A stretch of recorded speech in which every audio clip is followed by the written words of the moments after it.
Property అండి. ఇది south face 150 గజాలండి. South face 150 గజాలు, ఎదిరి టౌన్షిప్ 150 గజాలు సౌత్ ఫేస్. ఈస్ట్ పెట్టి కట్టుకోవచ్చు అండి.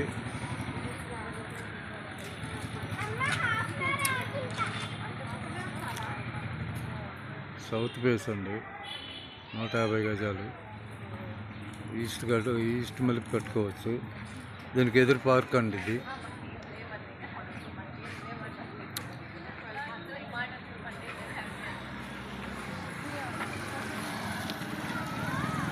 సౌత్ ఫేస్ అండి ఇది, 150 గజాలు, ఎదిరి టౌన్షిప్. ఇది స్క్వేర్ యార్డ్ వచ్చేసి 82,000 చెబుతున్నారండి. 82,000 స్క్వేర్ యార్డ్ చెబుతున్నారు.